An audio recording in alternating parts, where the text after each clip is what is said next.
¿Cómo podemos llegar a conocer y comprender la metodología que seguían los humanos de la prehistoria a la hora de realizar sus herramientas? La arqueología experimental nace para testar esas hipótesis de manera práctica. Se trata de una disciplina arqueológica de relativa reciente creación que pretende ser una ciencia auxiliar para la historia y para la arqueología. Gracias a su investigación y a su experimentación, podemos llegar a explicar la tecnología de épocas pasadas, y sus resultados son frecuentemente utilizados tanto para fines didácticos museísticos, para la concienciación sobre el patrimonio, así como en animación cultural y turística.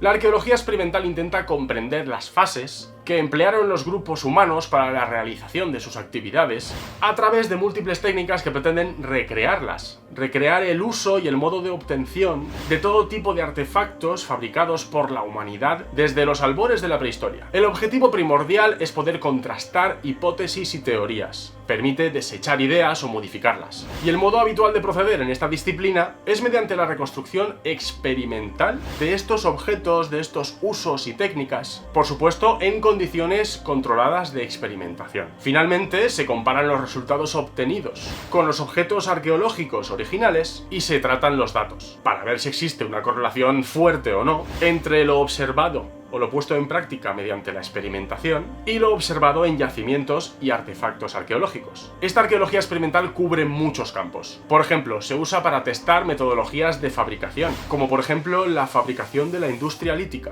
por talla de piedra en el paleolítico o por pulido o abrasión en el neolítico. También incluiríamos en este caso a las construcciones, como la fabricación de chozas, de refugios o el desarrollo de la arquitectura en el pasado. También se puede testar el origen y procedencia de los materiales que se han usado, como las zonas de origen de los minerales o de las piedras de construcción. Y por último también se pueden testar los usos que se le han dado a estos materiales.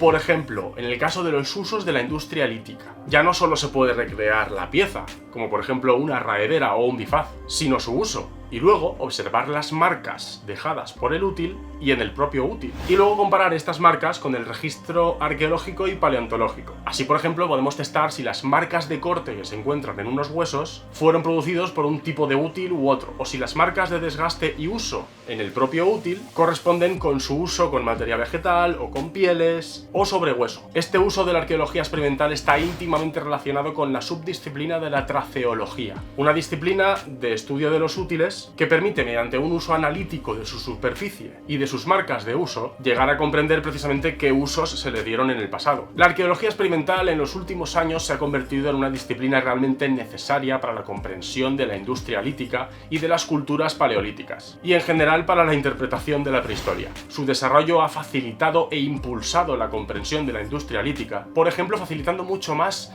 la realización de remontajes, que consisten en la reconstrucción del bloque o núcleo de roca original a partir de las lascas halladas, y que permite ordenar cronológicamente a estas lascas la obtención de cada una de ellas y por lo tanto reconstruir el proceso de talla. Su enorme interés ha traspasado el ámbito meramente académico y es muy habitual su aplicación a todo tipo de actividades, como actividades divulgativas o actividades educativas sobre la prehistoria, acercando el proceso de talla lítica o el encendido del fuego o la obtención de pigmentos y el proceso de pintura al estilo rupestre. Muchos son los centros de interpretación y museos y centros educativos que han incorporado actividades relacionadas con la arqueología experimental a sus propias actividades. ¿Vosotros sabíais de su existencia? Si os interesan estos temas, recordad suscribiros al canal, darle al botoncito de la campanita para recibir notificaciones de cada vídeo nuevo que subamos. No olvidéis también seguirnos en nuestras redes sociales de la Fundación Palarc y pasaros por la página web de vez en cuando, donde encontraréis las últimas noticias sobre paleontología humana y arqueología. Os invitamos a que nos acompañéis en este apasionante viaje por nuestra historia. Muchas gracias.